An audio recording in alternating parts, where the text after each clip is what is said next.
No, I don't. I'm just going on history, Sally. Yeah. Whenever there is Western intervention, it doesn't end well.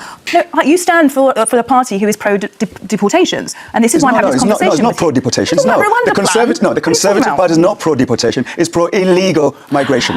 That's the difference. Okay. Trump, Putin, Netanyahu are the biggest tyrants. Some of the biggest tyrants are allies. Can I just say one thing? Russia has been widely reported to be sharing intelligence with Iran. But, Trump is friends? Putin's patsy. No, then that's just your opinion. That's not what's happening on the ground. All right, quick setup before we roll the clip. In this segment, Marina Purkiss gets into a pretty heated back and forth on live television, pushing back against the narrative being pushed about Donald Trump, Keir Starmer, and this constant talk about the so-called special relationship. And honestly, the reaction she has here, whether people agree with her or not, shows just how tense this whole conversation around the war and international alliances has become. Anyway, let's watch the clip all the way through first. I'll keep most of my thoughts for the end, and then we'll unpack what just happened. But former Prime Minister Tony Blair has waded in to it over the weekend as well. He said Keir Starmer should have backed America from the very beginning and let the Trump administration use British air bases to strike Iran. Blair was talking, it seems, at a private event and didn't expect to be quoted. He's now been attacked. You can see the divisions over this because the Mirror now attacked Blair for apparently backing Trump with the headline, "Have you learnt nothing, Mr. Blair?" So it's all getting very divisive, even in week 2, Marina. In a crowded room of people, Blair is the very last person we should be listening to, and it does show you he's learnt nothing. That we were dragged into that illegal war, the war that we are still dealing with, the repercussions, and he has learnt nothing. But Blair's point, his exact words, Ron, were you better show up. Yeah, exactly. When America comes calling, you better show up. Do you think that's right? Well, the way I understand it is that they wanted to use air bases to refuel in Chagos Island and here in the UK as part of their mission. But Starmer knew about this months in advance of what's going to happen, just for refueling purposes. It wasn't to ask to go to war.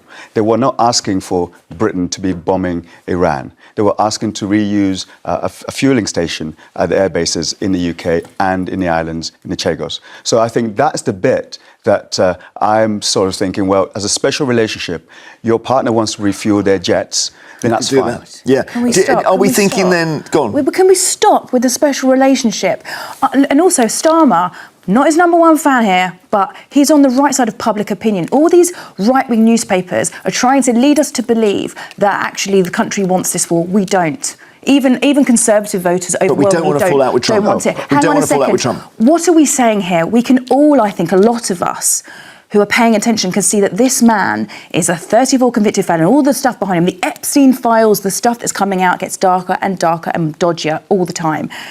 He's obviously got signs of cognitive decline. Are we saying he can launch any illegal war he likes, kill as many little school kids as he likes, right? And we, because of this special relationship, where they just abuse us, by the way, they just tariff us whenever they want, threaten us whenever they want, insult our troops. He insulted our troops. He said they hung back British troops during Afghanistan, and all these papers and all these right-wing commentators back this man. Farage, disgusting. No, I don't think they're backing this man. I think no, they're not. I think the Office of President of America and the Prime Minister, they have a duty to look after the special relationship for the two countries. Trump will be gone in less than 3 years. Yes, and the relationship will recover. The relationship is important to be maintained, and I think this is the whole point of this was about having air bases that could be used to refuel on their mission on the way down. Starmer knew about this, and so he did the right thing. He did the right thing. But now, if you say he did the right thing, then why is he reversing that decision now? I don't know, and I wish he wouldn't. So I wish he would hold firm like the Spanish Prime Minister. No, he's dithering. He's dithering. In the position you're taking, I do understand it. In the position you're taking, I do understand it. Yeah. However, you end up in this situation where we have some Iranian sort of anti-Ayatollah Iranians protesting in London, and they get shouted at by a group of feminists, weirdly, who say the anti-Ayatollah Iranians are basically supporting Trump's war. That's not correct. There's so much nuance to this. We're saying don't bring us into There's not much nuance to the Islamic Republic. No, of course, and everyone wants them gone. But yes, exactly. This is that's not it, what, isn't it? This is not what Trump's doing. But that's it. But if you look at every intervention by the US where there's been regime change, and they always find oil, by the way, wherever they go for this regime change, it never ends well for the people. And I can understand, get rid of that regime, disgusting regime. Yes. But trying to make out that we're supporting Trump, so he's doing this. How do you get rid of that regime then? What do you do? So the reason that this has been considered an illegal war is because there were other routes. There were peace talks. The mediator from Oman said that they were close to peace talks without all these civilian casualties. No, so they didn't have to do this. Listen, Lord Wilson has already actually produced a document to tell you why this war is legal. And when you think about legalities and illegalities, the lawyers will always disagree. They will always disagree whether something is legal or illegal. So right. So the US have now said they've seized Iranian oil. So you don't think they've just gone in there? They haven't gone in for oil. No, let's pause. Regime change. Of course they have. Why don't they go into Russia for regime change? Why don't they go into Palestine for regime change? There's a lot of oil in Russia as well. Hang on, let's pause. Let's pause. Pause. Thank you. Yeah, if they can't change their own government, someone's got to help them. Really, yeah, that's the idea. And do you know what? I understand that, but what I hate about this is people pretending this is what Trump is doing. He's doing it for regime change for the Iranian people. You don't depose of a leader, have no plan for afterwards, and then start killing their children and absolutely destroying their infrastructure if you care about the Iranian people. This is where I agree with Marina for the first time here. We don't know what Trump is doing. We don't know what he wants. Doesn't know what he's doing. We don't know what he wants to do. We're not even sure. We're just trying to guess here. But in terms of international law, and it can be interpreted in so many different facets depending on which lawyer you have, but it's about restraining a tyranny. And in Iran, we have a tyranny, and therefore us going to stop a tyrannical ruler in Iran is actually international law. Okay. Ron, yes. Are you all about protecting interests at home or abroad?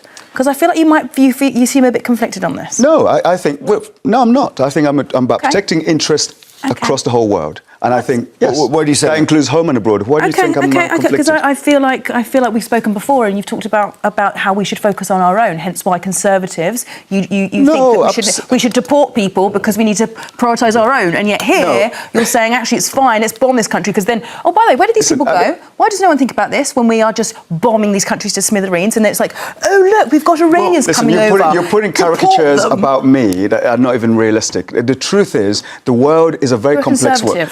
So what? So they're pro-deportation. Which party do you belong to? I'm politically homeless right now. Really? Well, yes. So I know where I stand. You don't know where you stand. So you stand. So I'm a Conservative. You don't have a home. That's the difference. Yeah. Gina in London. Hello. Hello, morning. Do you think Starmer has let Trump dismantle the regime, and then you'll get a different government, and then it will sort itself out? You don't think that will happen? By the way, one in 3 people. As well. Yeah, there you go. 1 in 3 people that came over on the boats was from Iran. And we're all like, we don't want those boats coming over, and yet people, the right-wing press, the same right-wing press that don't want the boats. We don't want illegal boats coming over. That's a big difference. But the thing about international law is supposed to protect us from tyrants, and tyrants affect the whole globe, including the UK. Right, telling them. Hang on a second. Telling them where US military or aircraft are. Trump has not even sanctioned them, hasn't said a peep about them. We're against Russia. We're fighting Russia in Ukraine. Hang on, I'm talking about something else, Ron. Let me finish the sentence. Okay, Trump will sanction and have these words for Starmer because he didn't let them use a military base, and yet his pal Putin, he's compromised up to the hilt, surely. It's not his pal Putin. We're fighting Russia in Ukraine. But how are they Trump is friends? Putin's patsy. No, then that's just your opinion. That's not what's happening on the ground. Let's go to David. Let's go to David in Southport. A fool of our Prime Minister and Great Britain as it stands. Trump. What do you think about that, Ron? It's really conflicting now. It is a very complex situation right now. I do think that the King should go because this is way, way above what the two personalities are debating here. Between Starmer and Trump, those are to do with international diplomacy and so on. It's not working, but it doesn't mean the special relationship gets damaged. The King goes there and, yes, the King goes there and he reasserts his presence. He is well respected by the President of the United States. It might help, Marina. And it would help. Yeah, it might help us get calm Trump down. I can't believe the world has to placate this little man-child. Because he's the most powerful person But people, in the world. You know what? We wouldn't be here if we had more people, again, like the Spanish PM, standing up to this tyrant. What have we done with the peas? Where's it got us? Nowhere. It's true, we didn't what was get... the king going to do? Oh, hello, Donald, you know my brother. Well, you've got some connect. Come on, it's just all Marina, so dodgy. A tyrant who runs for elections every 4 years? Really? Is that what your definition of tyrant is? He is what are you saying? Hitler won democratically. He was a tyrant. What's your point? Donald Trump, who lost an election, yes, and then win another election. Yeah, I'm not here to defend Donald Trump, but I'm here to tell you that the office of the United States of America is the leader of the free world. That's the office, and he will be changed in 3 years' time. Okay, when we have a new president. Let's get Andrew. And if it's a Democrat that comes in, they're going to not have good. This cultish aggression towards this man, it should be just. He is a tyrant. He is not a tyrant. He's won democratically. Let's not go around in circles. Let's go to Andrew. So they could control the oil. He's thought about all these laws. America and Britain have always ignored these laws. And the man that went with Americans was Winston Churchill. That's his great hero.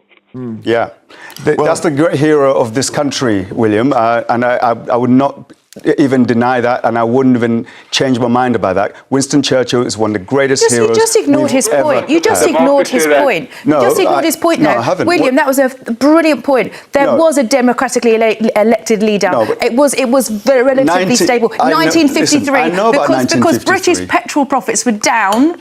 The US, persuaded by the British, went in, staged a coup, and got rid of their democratically elected leader. History is history, and I don't deny the history of what happened there. Yes, absolutely. Nobody is perfect. There's always going to be areas where you find about Winston Churchill that we do not fully agree with. It doesn't make him a bad leader. He's the greatest we ever had. Thank you, William. Thank you for all your calls on this. After the break. So after watching that whole exchange, you can probably see why Marina Purkiss tends to hold her own whenever she appears on panels like this. What stood out to me is that she approached the conversation from a place grounded in evidence and historical context, while the pushback she received felt much more like repeating familiar talking points than actually engaging with the substance of the argument. Look closely at the moment where history and policy come up. That's where the contrast really shows. Instead of leaning on slogans or romanticized narratives about past leaders, she focused on the real-world consequences of political decisions. And when someone does that in a debate, it often exposes how thin the opposing argument actually is. The moment specifics enter the conversation, policy details, historical facts, outcomes, the rhetoric starts to wobble. And honestly, we've seen this pattern before. Certain commentators fall back on the same well-worn lines whenever these topics come up. It's almost like a script everyone knows by heart. But when those lines are challenged with actual context or evidence, the discussion suddenly becomes a lot harder to maintain. That's exactly what happened here. Once the conversation moved away from slogans and towards substance, the dynamic of the debate shifted pretty quickly. That's why exchanges like this are worth paying attention to. They remind us that political conversations aren't just about who speaks the loudest, they're about who can actually support their claims when the details matter. If you enjoyed this breakdown and want to see more analysis like this on Insider Information, make sure to leave a like, subscribe to the channel, and turn on the notification bell so you don't miss the next video. And before you go, I'm curious, do you think debates like this genuinely change people's minds, or do they mostly reinforce what viewers already believe? Let me know your thoughts in the comments below.